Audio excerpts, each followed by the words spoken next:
Durante estos años como pastor y como evangelista, me he encontrado con que una de las cosas que más puede hacerle daño a una persona no es solamente su error o sus equivocaciones. Creo que todos las hemos tenido en la vida. Creo que si algo hace aún más daño que un error es la culpa.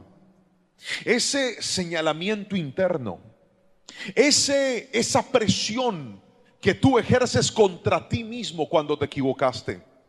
Y cuando sientes que por ese error que cometiste recientemente o en tu juventud o en tu ministerio, te está acusando al punto de hacerte creer que ya no hay nada que hacer, que por haber fallado en tu hogar estás condenado a estar solo y a ser infeliz en tu vida marital o en tu vida sentimental, a pensar que por haber perdido tu virginidad cuando eras un jovencito o una jovencita, de la manera que la perdiste, con la persona que la perdiste, ya sencillamente no vales lo mismo que valías antes, cuando estabas consagrado, cuando estabas puro.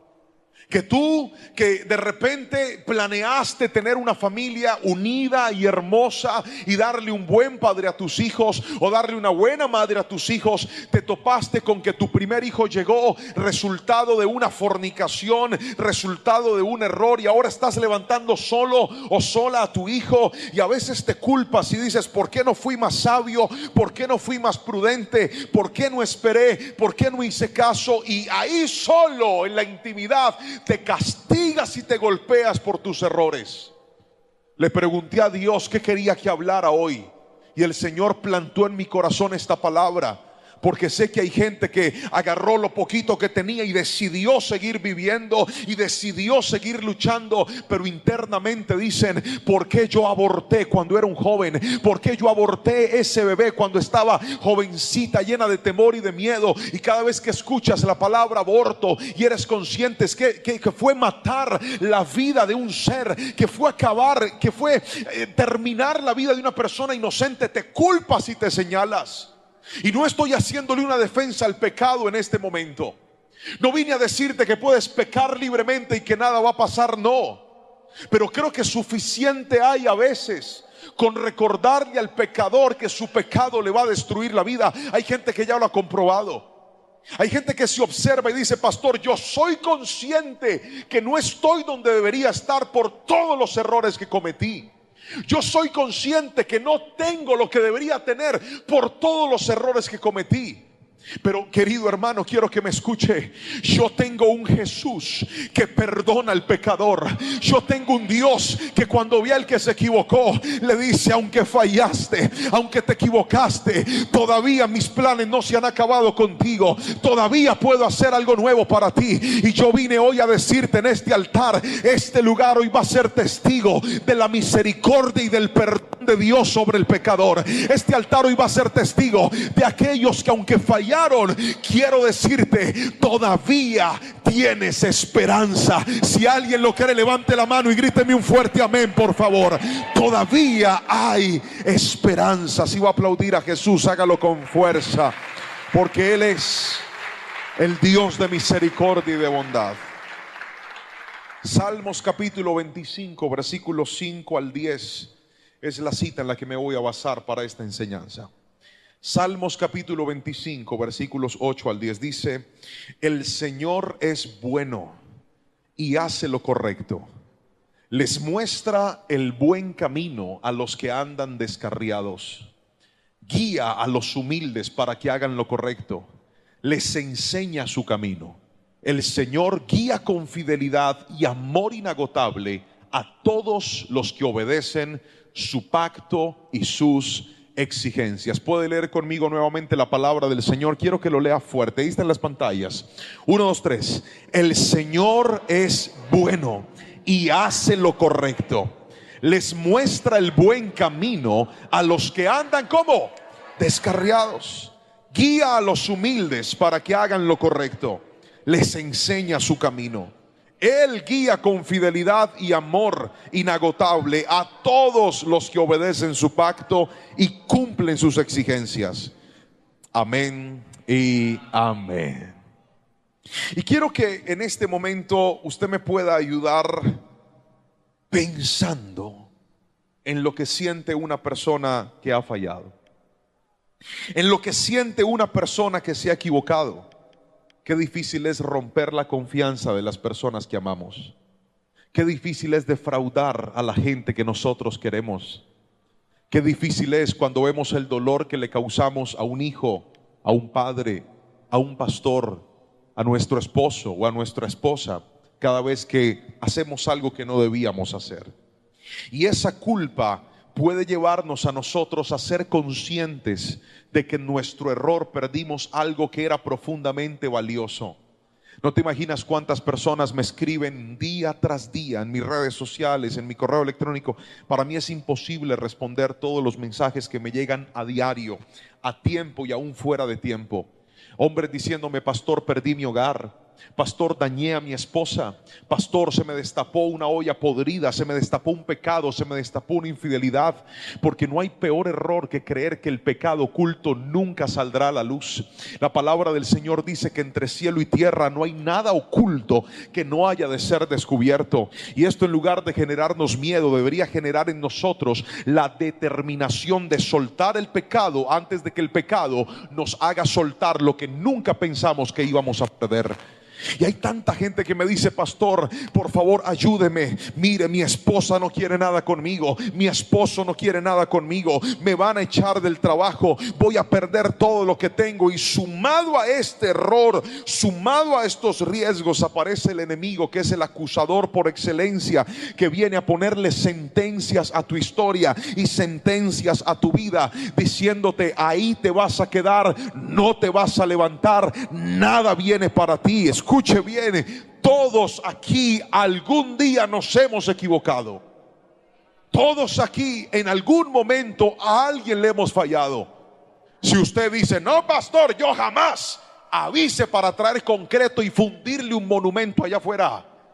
Pero de resto, todos aquí hemos fallado alguna vez. Todos nos hemos equivocado. Así que esta palabra no es para los perfectos de la iglesia, es para todos los que un día le fallamos a alguien. Pero escuche bien, ese error tal vez quedó ahí atornillado, tal vez quedó ahí generando esa culpa constante. Y hay gente que cada vez que le pasa algo lo conecta a ese error. De repente hay algo que no se les da y lo primero que dicen es: yo sé por qué no se me dio, porque yo en el pasado hice esto y aquello, así que nunca podré volverme a levantar. Pero le voy a mostrar hoy por la palabra 4 cosas que encontré que le pueden dar esperanza a aquellos que han sentido que no hay esperanza. ¿Está listo para recibir la palabra del Señor? Por favor, levánteme la mano derecha y dígame un fuerte amén si lo creen.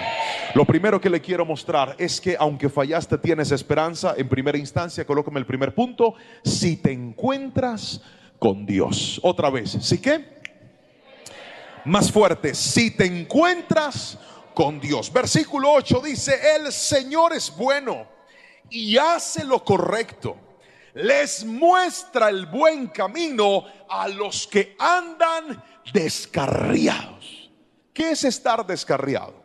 Estar descarriado es estar transitando por un camino que no debo caminar. Estar descarriado es, en lugar de andar derecho, andar chueco o andar torcido. Aquel que anda torcido genera un desgaste en la vida.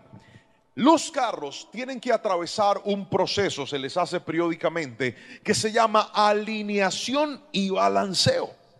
¿Para qué hacen el proceso de alineación y de balanceo? Cuando un carro está alineado y tú vas en una carretera y sueltas el timón, ¿qué pasa con el carro? Si el carro está alineado, ¿qué pasa con el carro? Va derecho. Pero cuando un carro está desalineado, ¿qué pasa? Si usted suelta el timón, el carro se puede ir y se puede estrellar, te puedes matar. Pero el problema de que algo no esté alineado no es solamente que tuerce su camino, sino que cuando un carro no está alineado, sus llantas se empiezan a desgastar, se empiezan a gastar por un solo lado, y aumentas el riesgo de que sin darte cuenta ese carro se estalle, esa llanta o ese caucho, como dicen ustedes en Venezuela, se explote y quede sin servir. Porque lo que no está derecho no solamente te tuerce, sino que también te desgasta. Por eso una persona que está manejando un negocio torcido, a la hora que lo suelte le sale a la luz y se le arma un problema. ¿Ha visto esa gente que dice, no, yo no quiero salir a vacaciones? ¿Por qué? Porque a la hora que salga a vacaciones y le revisen el computador, se va a dar cuenta que una vez lo soltó, se le dañó todo. Ahora, cuando una persona está haciendo las cosas de manera correcta y le dicen, vacaciones, váyanse y dejen esos computadores listos, el que tiene todo correcto, ¿qué hace? Se va feliz. Aleluya, se fue y dejó ese computador tirado y encuentre lo que sea porque todo está derecho. Ahora, una persona que se descarría es aquella que empieza a manejar su vida de forma inadecuada. Ahora, ¿qué dice la palabra de Dios? Que Dios es bueno, hace lo correcto y además decide mostrarle el camino al que no está haciendo las cosas de manera correcta. Pero míreme aquí, porque he encontrado en la palabra que hay dos maneras de encontrarse con Dios. La primera forma nos la enseña el hijo pródigo. ¿Cuál fue la forma del hijo pródigo? El hijo pródigo tenía todo en su casa, estaba bien junto a su padre, no le faltaba nada, pero él decidió irse de su casa. Decidió tomar sus propias decisiones. Y creo que aquí muchos de nosotros hemos sufrido los problemas de nuestro error porque un día hicimos cosas que no eran la voluntad de Dios, pero sí fueron nuestra propia voluntad. Levante la mano el que dice, pastor, yo me he metido en unos problemas por hacer mi voluntad por encima de la voluntad de Dios. A ver, levante la mano y gríteme amén. No, yo sé que tienen calor, pero levante la mano y griten amén. Eso, háganse así, digan amén. De una vez se vente. Muy bien. Ahora escuche esto. El hijo pródigo tomó la decisión, se fue de la casa de su padre y le fue mal. Pero ¿qué hizo su padre? ¿Qué hizo el padre del hijo pródigo? Diga conmigo, nada. Él tuvo que irse. Él tuvo que estrellarse contra el mundo. Él tuvo que sufrir las consecuencias. ¿Y qué hizo su padre? Nada, su padre se quedó esperándolo. Y fue este muchacho el que una vez entró en sí, recapacitó y dijo, a mí ¿qué me está pasando? ¿Yo por qué me fui de la casa de mi padre? ¿Yo por qué cometí este error? Él decidió volver a la casa de su padre. Y cuando regresó a la casa de su padre no lo rechazó, su padre no lo despreció, su padre no lo echó fuera, sino que con su amor inagotable le dijo, ven porque aquí está tu lugar. Lo restituyó y con su amor le dio la oportunidad de regresar. Su padre no fue tras él. La conciencia de su error lo hizo regresar al padre. Pero he visto que muchas personas en medio de la conciencia de su error no deciden buscar a Dios porque dicen, es que le he fallado tanto que yo creo que Dios a mí no me va a perdonar. Me he equivocado tanto que yo creo que Dios a mí no me va a dar una oportunidad. Pero vengo en esta mañana a decirte, querida iglesia, si decides volver al altar, si decides volver a los brazos del Padre, la palabra del Señor dice, el que a mí viene, yo no lo echo fuera. En él vas a encontrar amor, perdón y misericordia. Porque hay algo que tú no entiendes, pero la Biblia lo dice, Dios te ama a pesar de tus errores. Dígame amén si lo cree. Pero hay otro escenario y es la oveja perdida. Y en el caso de la oveja perdida, el pastor no se quedó esperando que la oveja regresara, sino que el pastor fue a buscarla. Si usted hoy se ha encontrado con Dios, si usted le ha fallado alguna vez a Dios, es probable que usted haya tenido que vivir uno de los dos escenarios. El primero, que la iglesia siempre estuvo abierta para ti, que la casa de Dios siempre tuvo un lugar para ti, que en la mesa del Padre siempre hubo una silla para cuando tú decidieras regresar. Pero hay otros que el mismo Dios los tuvo que ir a buscar y los ha encontrado. Esta semana fui a una farmacia en mi ciudad, necesitaba comprar algo. Y cuando entré a la farmacia, llegué hasta el mostrador donde estaba el vendedor y le dije, buenas tardes, ¿me vende por favor un chapstick medicado? Eso es una crema que un ungüento que uno se aplica en los labios, porque desde mi primera vez que viajé a México, fui a un desierto allá en Chihuahua a predicar, un lugar precioso, pero estaba tan lejos que ni el internet sabía dónde quedaba eso, imagínense, estaba por allá. Y en la mañana hacía un calor sofocante. Esto que ustedes están viviendo aquí no es nada. Allá fue peor. Pero a las 4 de la tarde bajaba una brisa muy fría y el frío era horrible, todo en el mismo día. Y después de ese viaje, a mí se me empezaron a cuartear los labios. Hágase de cuenta que usted tomara como una cuchilla y cortara el labio en pedazos, así. Y yo quedé con eso después de ese viaje. Así que cada cierto tiempo a mí se me irritan los labios y solamente hay un medicamento que me ayuda a estar bien, y es ese chapstick medicado. Entonces yo lo fui a comprar. Llegué a la farmacia y dije: buenas, ¿podría venderme por favor un chapstick medicado? El vendedor se queda así, me mire, hace esto. Yo me quedé mirándolo y le sonreí y dije: ¿me puede vender un chapstick medicado? Él quedó congelado, hace así. Fue un minuto incómodo. Y me dice: no lo puedo creer, ¿usted es el pastor Lerman? Yo le dije: sí. ¿Nos podemos tomar una foto? Yo le dije: sí, pero me vende un chapstick medicado. Nos tomamos la foto y el muchacho me dijo: para mí es increíble verlo aquí, pastor. Yo he tenido problemas en mi vida con mi familia. Me empezó a contar de luchas internas y me dijo: pero ¿sabe algo? Un día yo estaba en internet, pastor, y de repente me apareció una prédica suya, y desde ese día todos los días veo una predicación y siento que mi vida ahora está mejor con Dios. Míreme, ese muchacho no fue a buscar a Dios, Dios lo encontró a él. Y hay gente aquí que sabe de lo que le estoy hablando. Hay gente aquí que sabe de lo que le estoy diciendo. En el trabajo alguien le habló de Cristo, en la calle alguien le habló de Cristo, en las redes sociales te están hablando de Cristo, y tú dices: aunque yo le he fallado, me salen mensajes. ¿Sabes qué es eso? Que Dios está como a la oveja perdida, que tú no has querido volver, pero Él decidió buscarte, decidió encontrarte. ¿Y sabes por qué? Porque aunque tú sientas que para ti no hay esperanza, Dios te ama y tiene un plan mejor y mayor contigo. Gríteme amén si lo crees, por favor. Él te va a encontrar y te va a sanar en el nombre de Jesús. Gríteme amén. El que encuentra a Cristo encuentra la esperanza. Yo no sé de qué manera Él llegó a su vida, si usted vino o Él lo atrapó, pero de algo puede estar seguro: la solución de sus problemas se llama Jesucristo. La esperanza de tu vida se llama Jesucristo. Dígame amén si lo cree, por favor.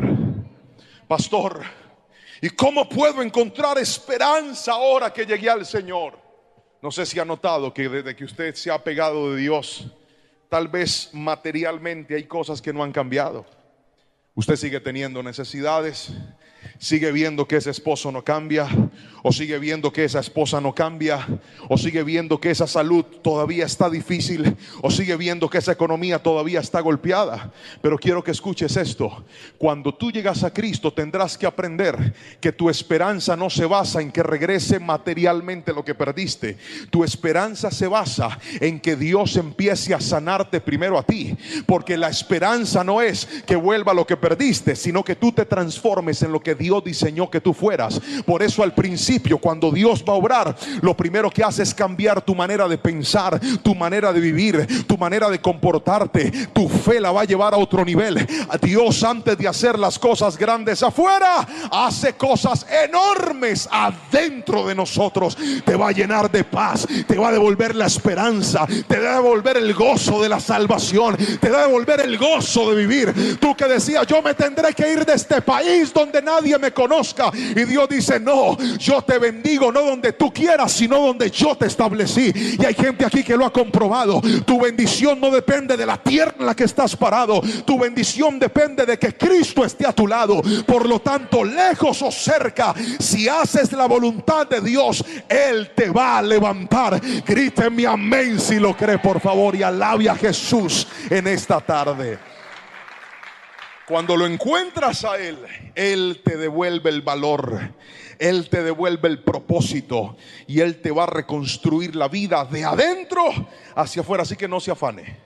¿Cuándo vas a trabajar en esto? No se afane. usted siga obedeciéndolo y dígale: Señor, estoy en el lugar correcto, que es tu presencia. El resto lo hará Él en su tiempo y en su momento. Pero hay otra cosa que necesitamos para poder entender que aunque fallamos tendremos esperanza. Lo primero es: si te encuentras con Dios. Ahora vamos con lo segundo. Ahí está, póngamelo en la pantalla. Segundo, si eres humilde. Fuerte, 1, 2, 3. Si eres ¿qué? Necesito más fuerza. Si eres humilde. Vamos a la Biblia, versículo siguiente, por favor. Colóquemelo en la pantalla, por favor. Vamos a leer lo que dice la palabra. Versículo número 9. Guía a los humildes para que hagan lo correcto. Les enseña su camino. ¿Qué hace Dios con los humildes? ¿Qué hace Dios con los humildes? Diga conmigo: Dios los guía, les enseña su camino. ¿Por qué es tan importante entender que luego de un error y de una equivocación solo tendrá esperanza el que sea humilde? Míreme a los ojos y respóndame esta pregunta. ¿Alguna vez usted se ha topado con alguien que le ofendió, que le falló, que se equivocó con usted, y en lugar de tomar una actitud humilde, ha tomado una actitud soberbia? No, levante la mano y dígame amén si los ha visto. Voy a volverlo a preguntar. ¿Alguna vez usted ha tenido que lidiar con una persona que se equivocó, cometió un error, y cuando usted le llamó la atención por ese error, en lugar de ser humilde, reaccionó de una forma soberbia? A ver, levánteme la mano, yo lo veo. ¿Qué siente usted cuando ve a una persona así? Respóndame, ¿usted qué siente? En mi país hay un dicho que dice: tras de ladrón bufón. O sea, hace la embarrada y además de todo yo le salgo a deber, cuando fue usted el que se equivocó. El problema es que el que se equivoca y no es humilde no parece que sea consciente de su error. El que se equivoca y no es humilde parece que no entendiera la magnitud de lo que hizo. El que se equivoca y además toma una actitud soberbia, tú dices: ¿en realidad tú eres consciente del daño que hiciste? ¿En realidad tú eres consciente del error que cometiste? La humildad ayuda a que yo organice de manera adecuada la escala de valores. Cuando una persona es humilde, dice: soy consciente del error que cometí, soy consciente del daño que te hice a ti, soy consciente de que las cosas no están bien y necesito agachar la cabeza para volver a empezar. Pero es que el soberbio no quiere agachar la cabeza, el soberbio no quiere reconocer sus errores, el soberbio no quiere aceptar que falló. Y mientras no aceptes tus errores, nunca vas a poder trabajar en ellos. Porque el soberbio culpa a los demás y dice: no, es que yo actué así porque usted me hizo esto.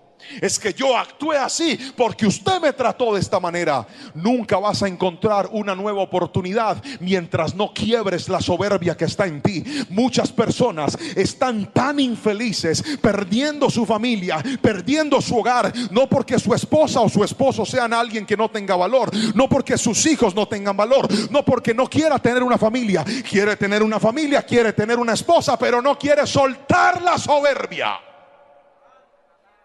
Mírame, las bendiciones de Dios son tan grandes que si usted tiene las manos ocupadas con el orgullo, no las puede sostener. Se lo voy a volver a repetir. Las bendiciones de Dios son tan grandes que si usted tiene las manos ocupadas con soberbia, no las puede sostener. O sostiene su orgullo o sostiene a su familia, pero las dos cosas a la vez no se pueden. Cuando una persona decide ser humilde, verá la bendición de Dios. El humilde no es autosuficiente, el humilde es dependiente. El humilde, escuche bien, no es prepotente, el humilde es un aprendiz. El humilde no es rencoroso, el humilde es perdonador. El humilde no está esperando recibir, el humilde sabe dar. Cuando una persona camina en humildad, va a poder vivir en paz y va a poder ver cómo Dios levanta su vida otra vez. Yo soy padre de 2 hijos y créame Han habido momentos en donde les he tenido que llamar la atención porque ellos se han equivocado, han fallado como todos en algún momento de la vida. Pero una de las cosas que más toca mi corazón es la actitud de mis hijos cuando se equivocan. Un día me senté a llamarle la atención a Jerónimo y le dije: tú no debiste hablar así, tú no debiste haberte expresado de esa manera, tú no debiste haberle respondido a tu mamá de esa forma, Jerónimo. ¿Tú eres consciente de que te equivocaste? Agachó la cabeza y me dijo: sí, papi, yo sé que me equivoqué. ¿Me podrías perdonar, por favor? ¿Qué le digo yo? ¿Qué le digo yo al pelado? Tiene que tener el corazón muy duro para decirle: no. Pues claro que te perdono, porque el que responde con humildad recibe gracia. Pero mucha gente se equivoca, le llaman la atención y se enojan, no hablan, se aíslan, se van, se marchan y se hacen los dignos. Así nunca vas a tener esperanza en tu hogar mientras no aprendas a ser humilde de corazón.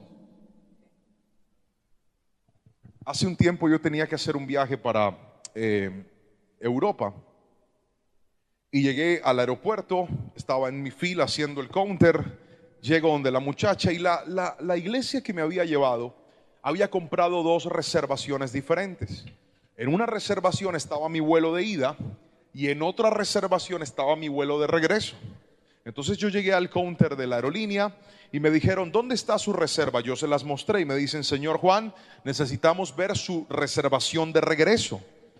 Yo no tenía el código de reserva, empecé a llamar allá a Alemania, hasta donde iba a llegar, a los hermanos, y les dije: por favor, necesito el código de reserva. No me contestaban.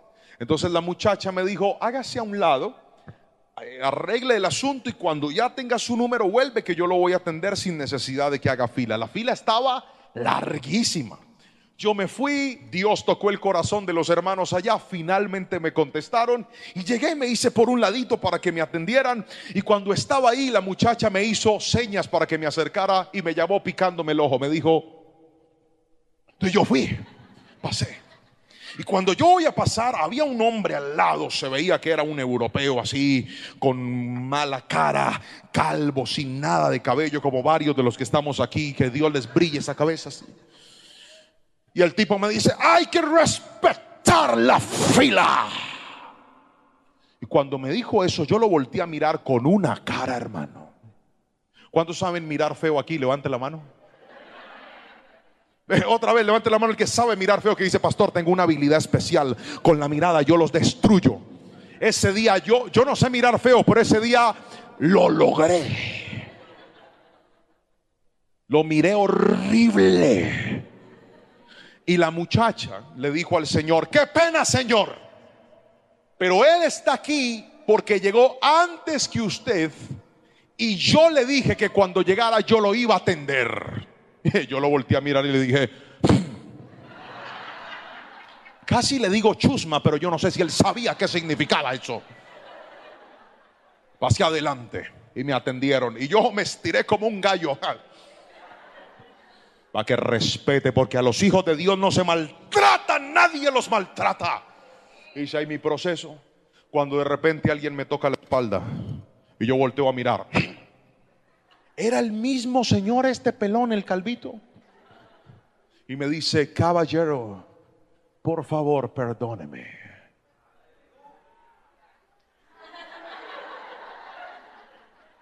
Yo tenía tanta rabia que no alcancé a procesarlo. Yo me quedé mirándolo y la cara se me empezó a transformar de rencor a ternura. Yo le dije: no se preocupe, amigo, no ha pasado nada. Yo no sabía que tú estabas antes. Yo le dije: todos cometemos errores, tranquilo. Y me fui. Pero qué lección me dio ese señor. Qué lección me dio ese tipo a mí. Porque a veces nosotros creemos que es más digno el que tiene la razón, pero he aprendido que es más poderoso el que tiene humildad. A veces creemos que es más imponente el que habla más duro o el que dice: yo tengo derechos. Pero he visto que hay más autoridad en el humilde que sabe que tiene deberes. Y una persona que tiene deberes es el que sabe que si se equivocó, no puede andar de soberbio en la vida maltratando a todo el mundo. Si se equivocó, tiene que aprender a agachar la cabeza, reconocer sus errores y pedir perdón. Usted quiere recuperar su familia, sea humilde. Usted quiere recuperar su ministerio, sea humilde. Usted quiere llegar lejos en la vida y ser sabio, sea humilde. Hay gente que sabe más que usted y hay otros que no saben tanto como usted, pero Dios lo va a usar para enseñarle a usted. Así que sea humilde. La Biblia dice, póngame el versículo, hijo, por favor. Dios guía a los humildes. Ahí está en la pantalla, mírelo. Yo sé que usted no lo lee, pero solo la gente santa lo logra ver. Dios guía a los humildes. Otra vez, diga conmigo, Dios guía. Fuerte, diga, Dios guía a los humildes. Cuando usted ve a un soberbio, ni se arriesga a darle un consejo. ¿Por qué? Porque usted dice, si yo le doy un consejo a un soberbio, ¿cómo responde un soberbio? Mire, gracias, pero yo veré cómo hago mis cosas. Gracias, pero yo tengo la razón. Gracias, pero yo veré cómo manejo mi vida. Y por eso hay gente que se está estrellando contra el mundo, porque no se ha dado cuenta que la clave para poder salir adelante, la clave para poder volver a empezar, es aprender a ser una persona humilde. Si fallaste, si te equivocaste, aprende a reconocerlo, que es de humildes y de valientes reconocer sus errores, volver a empezar y saber que Dios dice en su palabra que Él da gracia a los humildes, pero a los altivos los mira de lejos. Yo no sé si alguien aquí dice conmigo, Señor, dame humildad y ayúdame a entender, a aceptar y a volver a empezar cada vez que sea necesario. Gríteme amén y alabe a Jesús si me está entendiendo, por favor. Si somos humildes.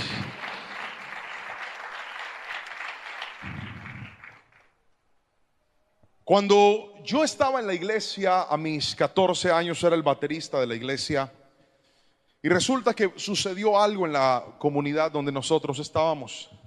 Yo me fui, pero no me fui porque el Señor me dijo, me fui porque yo estaba enamorado de la hija del pastor.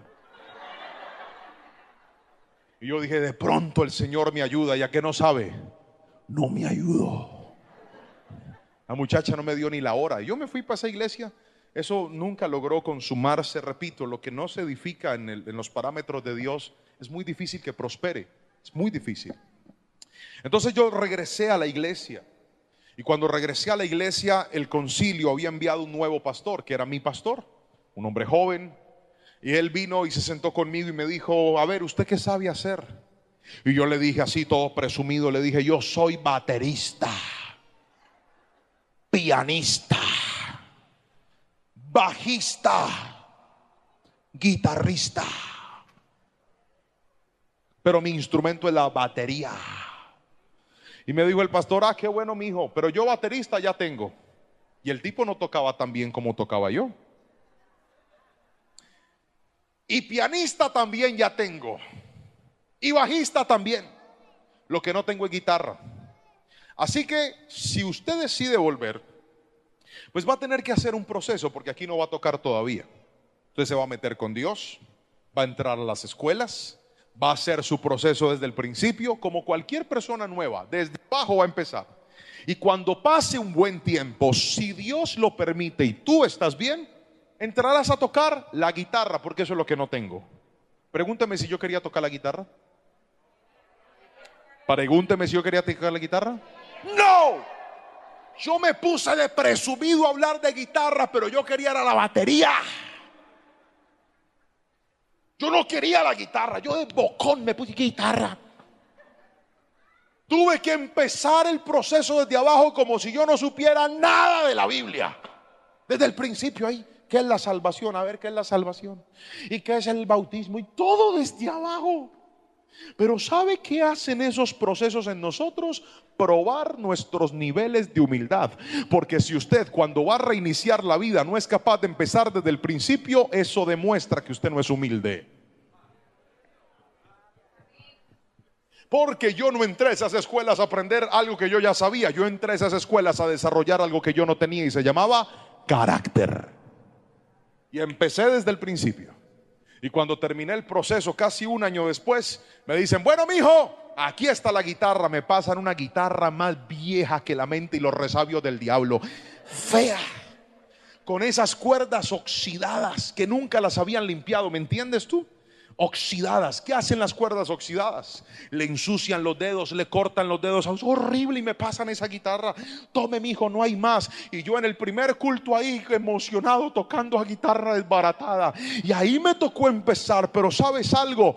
Yo no sabía que muchos años después esa guitarra me iba a hacer estar tan cerca del púlpito y me iba a enseñar a transformarme en la persona que yo era. Porque cuando tú eres humilde, Dios te hace volver a empezar. Pero esos procesos tienen un fin maravilloso y un propósito eterno con tu vida. Aprende a empezar otra vez, y si tienes que hacerlo con humildad, hazlo, porque Dios levanta al humilde pero derriba al soberbio.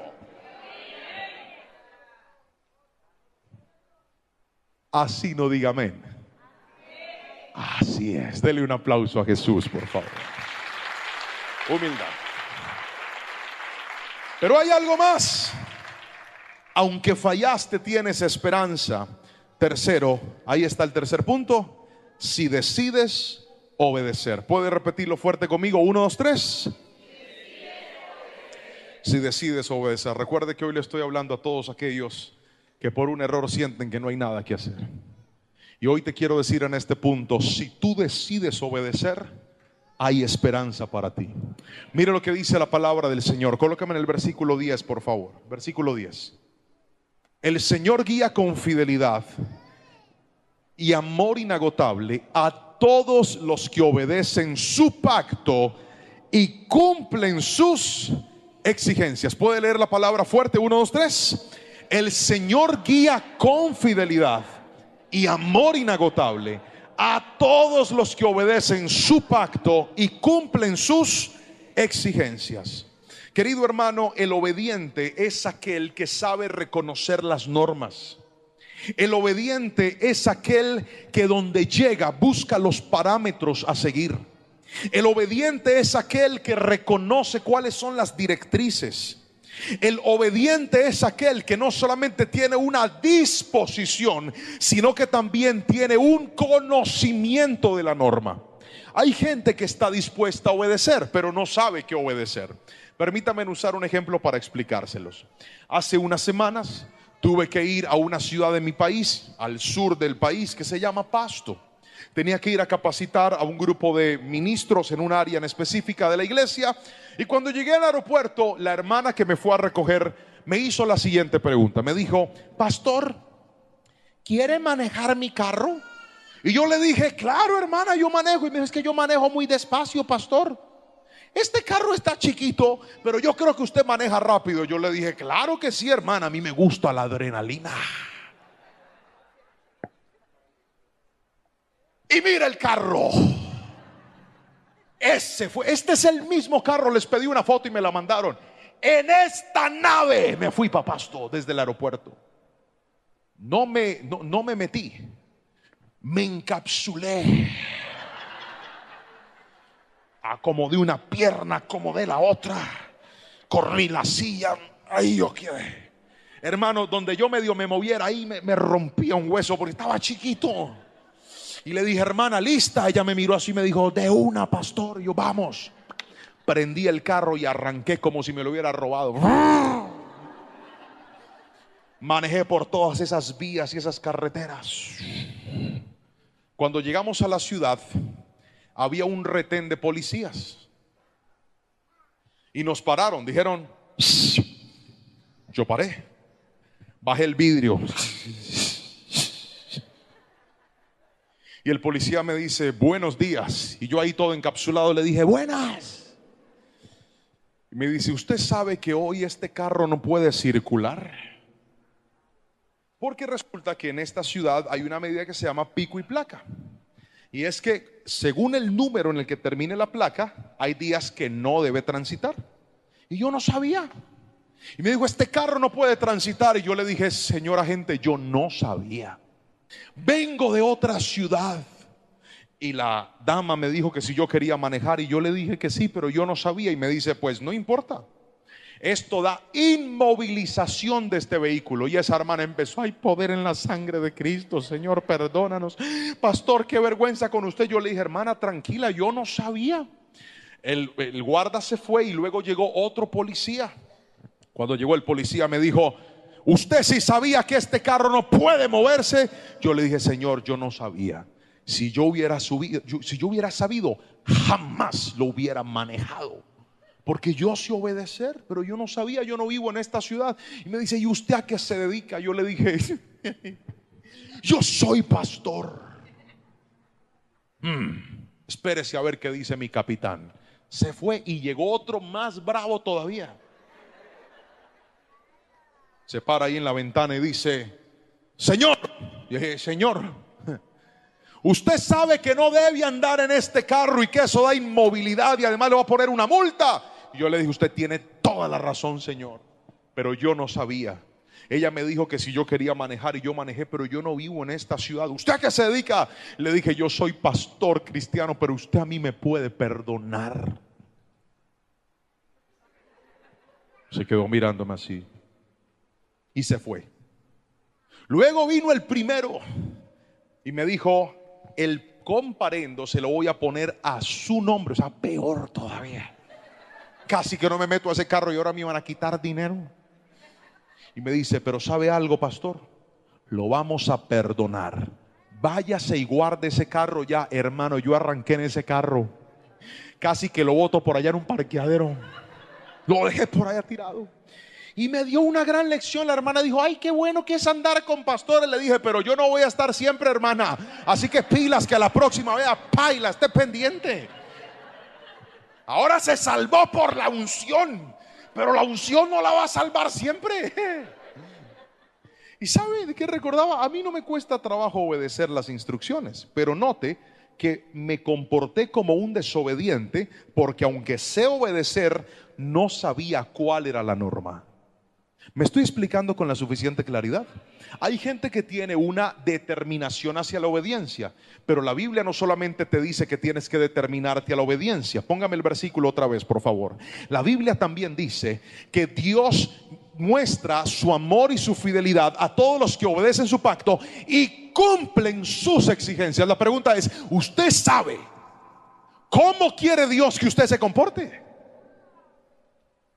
¿Usted sabe qué es lo que la Biblia dice que usted debe hacer y qué es lo que no debe hacer? Pastor, ¿y cómo hago para aprenderlo? Por eso es que necesitamos congregarnos. Por eso es que necesitamos leer la palabra. Por eso es que necesitamos aprender cada día más de Dios. Porque cuanto más aprendes, más se desarrolla tu obediencia y más entiendes qué es lo correcto y qué no es lo correcto. Pero hoy te voy a decir en el nombre de Jesús: si tú decides caminar en obediencia, si tú decides volver a honrar a Dios, si tú decides volver a seguir sus exigencias, sus parámetros y sus normas, yo creo que para ti hay esperanza en el nombre de Jesús. Y Dios te va a levantar otra vez, y Dios te va a fortalecer otra vez, y Dios te va a devolver esa familia, y Dios te va a devolver ese hogar. Pero tienes que aprender a conocer y obedecer sus mandamientos. Si me estoy explicando con la suficiente claridad, dígame amén, por favor. Y teníamos un viaje a Estados Unidos con mi esposa, y el pastor que organizó el evento, de forma muy amable, supo por los videos, intuyó que yo era alto y muy amablemente me compró en todos los vuelos sillas de emergencia, porque él dijo: como eres tan grande, en las sillas de emergencia pues te vas a poder estirar mejor. La verdad, yo nunca exijo nada cuando voy a un lugar, y estuve muy agradecido con el gesto. Cuando llegamos al aeropuerto, salimos de Colombia, llegamos a Estados Unidos, teníamos que hacer unas conexiones. Entonces la muchacha del counter me habló en inglés y yo no tengo ni idea qué me dijo. Y me dijo algo como esto: hi, guachu, guachu, guachu, guachu. Yo me paré así serio y yo le dije: yeah. Pasé mi ticket y seguí derecho adelante, con esta cara de americano anglosajón que va, parezco un maya. Pero seguí mi camino. Atrás venía Lorenita. Entonces la muchacha la mira y le dice: hi, guachu, guachu, guachu, guachu, guachu. Y Lorena así dice que: ah. Y le pregunta en inglés: ¿tú vienes con él? Y ella dice: yes. Eso sí lo respondió. Y me hacen salir otra vez. Y la muchacha con cara seria así que y nos pasa los boletos. Y después de estar en la primera línea de emergencia, nos mandan al lado del baño del avión. Y yo, ¿y esto qué fue? Y me dice en inglés, guacho, guacho, guacho. Y le dije a Lorena, por su culpa perdí las sillas. ¿Usted por qué es que no habla inglés? Y me dice, usted tampoco. Yo le dije, pero yo dije yes. Y seguí mi camino para atrás y perdí el primer vuelo ahí. Me lo habían pagado para irme cómodo y ahí yo empotrado, más apretado que en el carro. Ahí llegué. Luego teníamos otro vuelo. Cuando me voy a subir al otro vuelo, yo le dije, mira Lorena, no te vas a asustar. Di yes con seguridad, por favor. Bueno, mi amor, bueno. Llego yo ahí. El Señor me dice, hi. Yo le dije, yeah. Seguí mi camino. Cuando ella atrás estaba tan asustada que miraba así. Y el Señor le lanza una pregunta diferente. Y ella le hace, excuse me. Me volvieron a sacar y nos volvieron a cambiar la silla. Páguete atrás. Yo decía, Padre, esta señora, si yo hubiera venido solo, Señor, esto no me hubiera pasado por... Llegamos al destino, predicamos, Dios fue fiel. El pastor me dice, ¿cómo te fue con las sillas que te compré? Yo le dije, pregúntele a Lorena. No le quise contar nada. Pero al regreso le dije, mira Lore, tú me vas a hacer el favor y yo por tu culpa no voy a perder esos asientos. No los voy a perder. Así que voy yo adelante y tú vas a hacer lo mismo. Es más, vete tú adelante y yo me aseguro. La muchacha viene ya en el vuelo de regreso a Colombia y le hace otra pregunta en inglés y ella dijo, yeah. Siguió. Luego viene ella y me pregunta a mí y ahora el que me enredé fui yo. Y me hace otra pregunta. Entonces yo dije, aquí no hay de otra. Voy a imponerme con la seriedad. Y la miré así. Y ella me hablaba en inglés. Y se quedó mirándome más seria, ella así y yo así. Y después le dije, I not speak English. Y me dice, ¡ja! Y nos puso atrás otra vez. La última silla. Cuando llegué a Cali yo no aguanté, yo le conté al pastor y le dije, amigo. Me dijo, ¿qué te pasó? Amigo, me quitaron todas las sillas que tú pagaste. Me dijo, ¿por qué? Yo le dije, porque me hablaban en inglés y yo no entendía. Me decía, amigo, es que como tú estás en una salida de emergencia y estás en otro país, si tú no hablas inglés, no puedes irte en esa silla. Y yo le dije, ¿por qué no me compró unas en español? Yo estaba enojado con Lorenita, pero el problema no era ella, el problema era que había una norma que como yo no la conocía, tampoco la podía obedecer. Míreme, hay privilegios que Dios tiene reservados para usted, pero como usted no conoce las normas de Dios, no los puede disfrutar. Así no diga amén. Aprenda a conocer la palabra del Señor y usted va a ser un buen esposo. Aprenda a conocer la palabra de Dios y usted va a ser una buena esposa. Aprenda a conocer la palabra de Dios y vas a ser un buen padre, una buena madre, un buen hijo, un buen hermano, un buen líder, un buen pastor. La palabra, aprenda a obedecerla y verá el favor de Dios sobre su vida. Y por último, cuarto, hay esperanza para el que falló. ¿Le parece bien si hacemos un resumen hasta aquí? Le estoy hablando de que todo el que se ha equivocado tiene esperanza en Dios. ¿Cuántos dicen amén? Que el que ha cometido errores puede volverse a levantar en el nombre de Jesús. ¿Cuántos dicen amén? Pero para que eso suceda, usted tiene que caminar en 4 principios. El primer principio es encontrarse con Dios. En este punto le dije que para encontrarnos con Dios pueden pasar 2 cosas. La primera, que usted tome la decisión de volver a Él. O la segunda, que Dios lo busque hasta que lo atrape y lo encuentre, como lo ha hecho con muchos de ustedes. Los arrinconó, ni siquiera iban a venir al Congreso y vino alguien y les pagó la entrada. Aquí están sentados. O sencillamente por razones que ni entienden les apareció esta predicación y dicen: yo no estaba buscando esto, pastor, yo iba a escuchar al Charrito Negro, a Maná, los Aterciopelados, ¿cómo se llaman los de aquí? Al grupo, a ver, un grupo aquí de Venezuela, musical, que no sea cristiano. Los Dabajuros, ¿qué más? Otro, los Cocos de Dabajuro. ¿Cómo más? ¿Cómo llaman esos cosas que me comí yo ayer? Esos deditos de queso. Los pequeños dabajureños. Yo no sé, pastor, yo me metí a escuchar música y ¡pum! Me salió esta prédica. Y no es otra cosa distinta que Dios te está buscando y te atrapó por fin para cambiarte la vida. Alguien dígame amén. Lo segundo es que usted se puede levantar si decide ser una persona humilde. Otra vez, si decide ser una persona ¿qué? O sea, con esa soberbia no vas a ver nada nuevo. Humilde.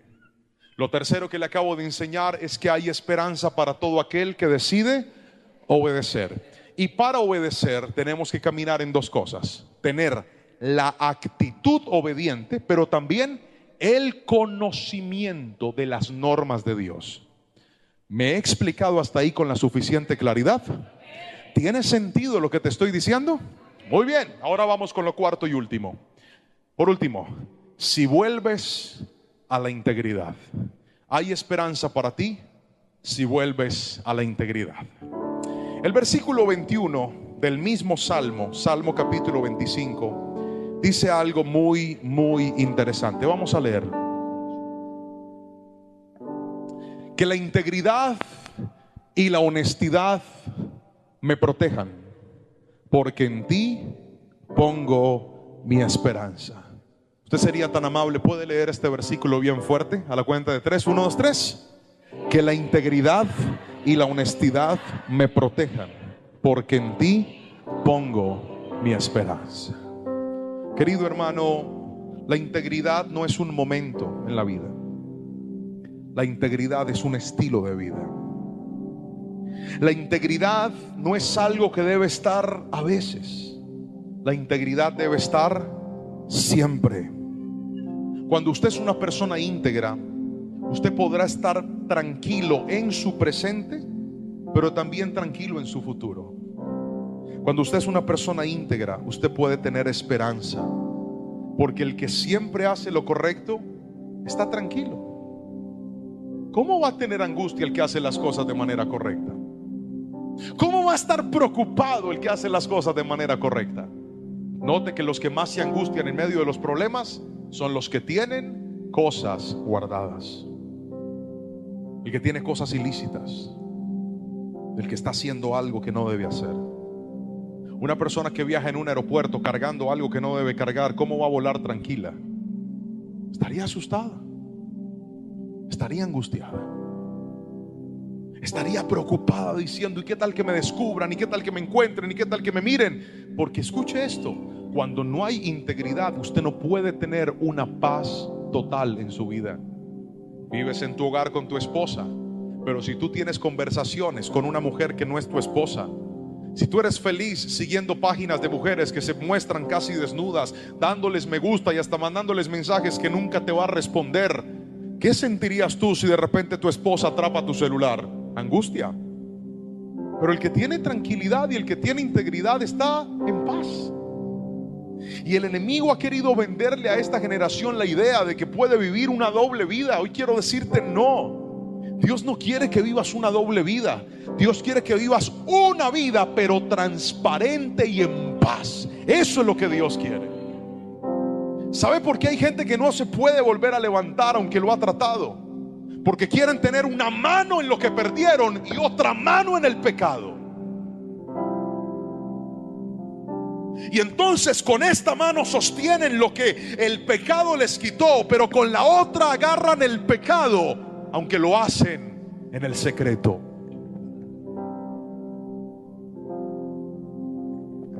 Usted puede engañar a todo el mundo, pero nunca podrá engañar a Dios ni se podrá engañar a usted mismo. Todo pecado oculto le da autoridad al diablo de destruirte. Todo pecado oculto le da autoridad al enemigo de arrebatarte lo que tienes. Usted no se imagina cuántas personas yo he visto que les han dado una nueva oportunidad. ¿Y sabe por qué la pierden? Porque nunca soltaron el pecado que les arrebataba la integridad. Querido hermano, yo no vine hoy a hablarte de tus pecados del pasado. Yo no vine hoy a hablarte de tus errores del ayer. Yo vine a decirte que Dios te quiere dar una nueva vida, pero esa nueva vida no debe incluir lo que antes te destruyó. Bíblicamente, cuando una persona es libre de una atadura, de un pecado, de una conducta, de un comportamiento, y el Señor rompe esas cadenas, ¿sabe qué hace el enemigo? ¿Usted ha leído lo que pasa cuando Jesús habló del espíritu inmundo que sale? ¿Sabe qué pasa con el espíritu inmundo que un día te ató y que salió por la libertad de Cristo? ¿Sabe qué dijo Jesús? Que ese espíritu va a regresar con 7 peores. Míreme, le hablo a aquella mujer que en su adolescencia fornicó, que esa fornicación la hizo quedar embarazada y que producto del miedo decidió abortar. ¿Sabes cuál fue el origen de todo eso? La inmoralidad sexual. El no aprender a poner un límite y contenerte y decir: no eres mi esposo y no es el tiempo todavía.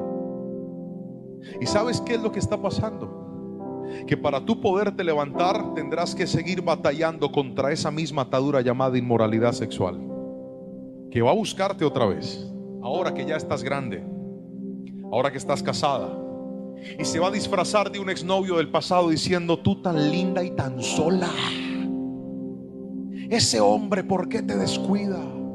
Y tú le respondes conversaciones y le dices: sí, es que yo no entiendo por qué no me quiere. Y él te dice: si tú estuvieras conmigo, nada te faltaría. Y usted dice: es que él me habla tan lindo, pastor. Tenga cuidado, que no es él, es la inmoralidad que te quiere volver a destruir la vida. Y la única forma de que tú te levantes firme y tengas una nueva historia es decidiendo volver a la integridad. El pecado es pecado, así parezca dulce. El pecado es pecado, así te haga sentir bonito. El pecado es pecado, así parezca inofensivo. Yo no sé si alguien me está entendiendo en este lugar. Si decides caminar en integridad, ¿sabes qué dice la Biblia? Que la integridad te va a proteger. Te protege. Levánteme la manito si alguno aquí, empezando por este servidor, alguna vez subestimó un pecado y dijo: esto nadie se va a dar cuenta. Levánteme la mano, por favor. Vamos. Esto es solo para pecadores. Yo sé que si usted es demasiado santo, ni se le vaya a ocurrir levantarme la mano. Déjela abajo, disculpe. Qué pena yo ponerlo en estas incomodidades a usted ante tanto pecado que hay en la iglesia. Pero todo el que algún día dijo: yo no creo que pase nada malo, pero se nos pasó, levante la mano. Muy bien. Voy a terminar con una historia. ¿Se acuerdan que ayer les conté que yo fui muy mal administrador? ¿Se acuerdan? De mis tarjetas de crédito.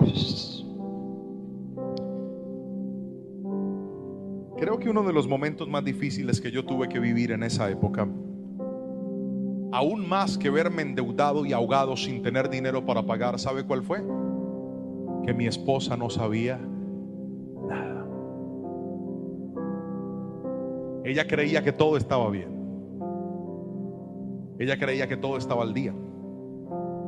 Ella creía que no teníamos deudas, porque yo me había encargado de manejar todo lejos de ella.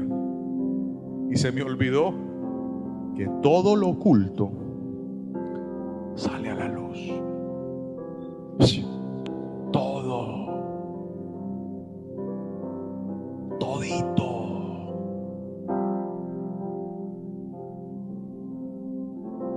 Cuando se destapa la olla podrida,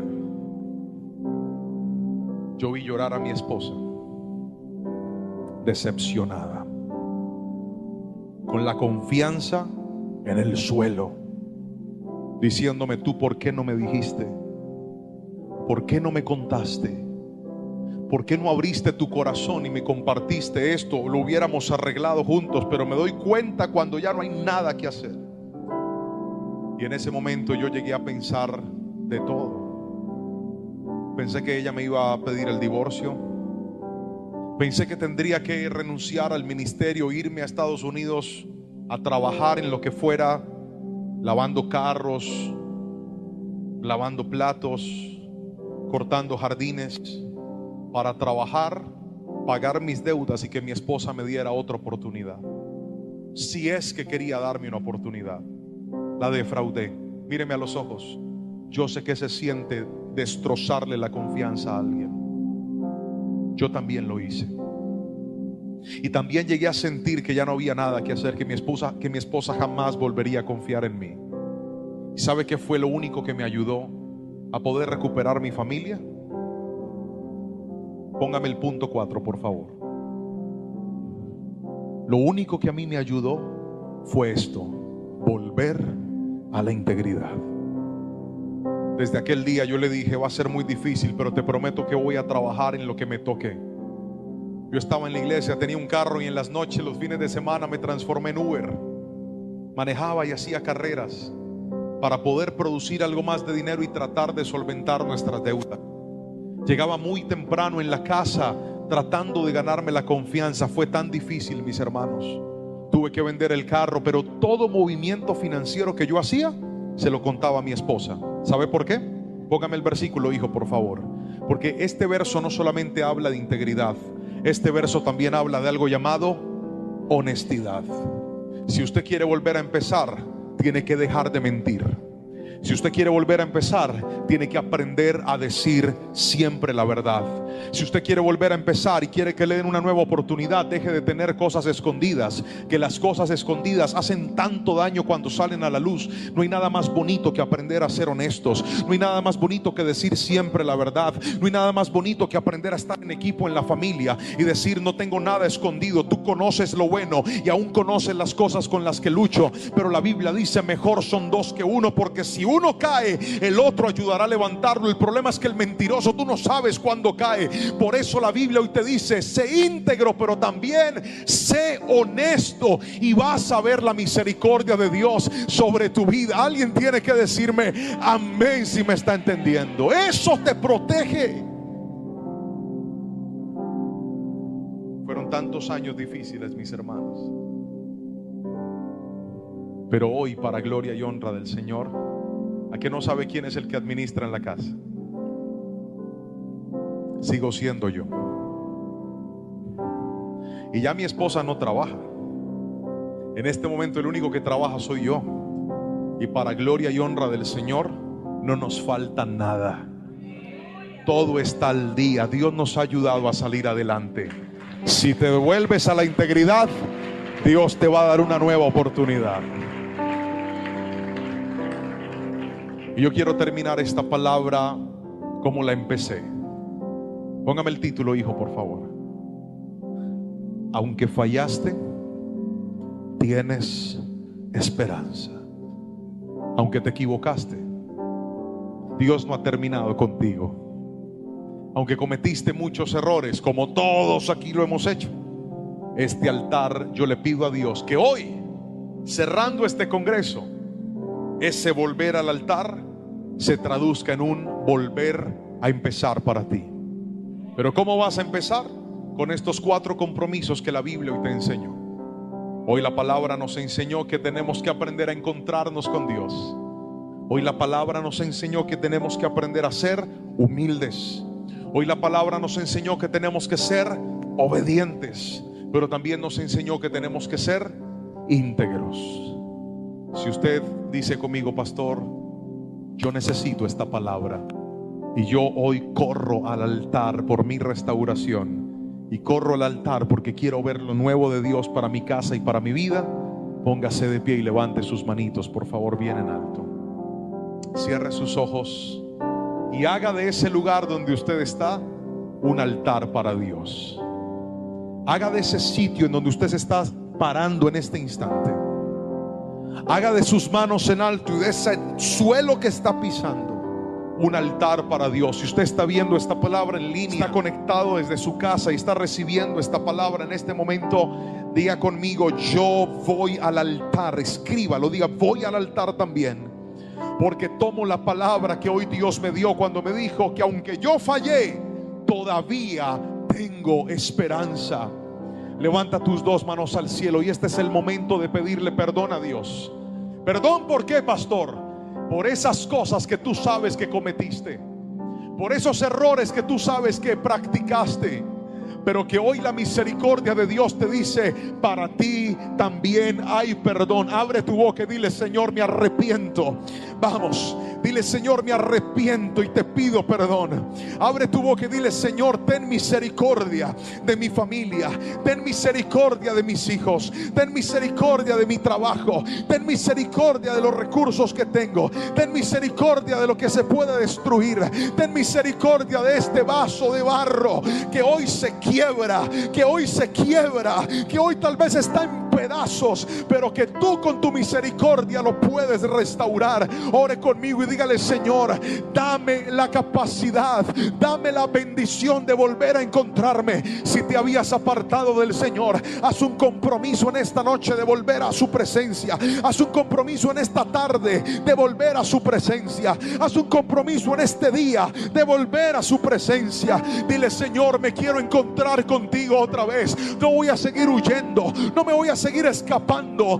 Vuelvo a los brazos del Padre, así tenga la vida hecha pedazos. Vuelvo a ti porque en ti hay esperanza. Abre tu boca y dile: Señor, perdona mi soberbia, perdona mi orgullo, perdona mi arrogancia, y hoy la reemplazo por humildad, hoy la reemplazo por sencillez de corazón, hoy la reemplazo por una vida rendida a los pies de Cristo. Abre tu boca y dile: Señor, enséñame tu palabra para yo poder obedecerte. Vamos, iglesia, ora conmigo y dile: muéstrame el camino para yo poder obedecerte, muéstrame la senda de justicia para yo poder obedecerte y seguir tus pasos. No quiero ser un joven, un adulto, un anciano que se mueva por sus deseos. Quiero moverme conforme a tus parámetros.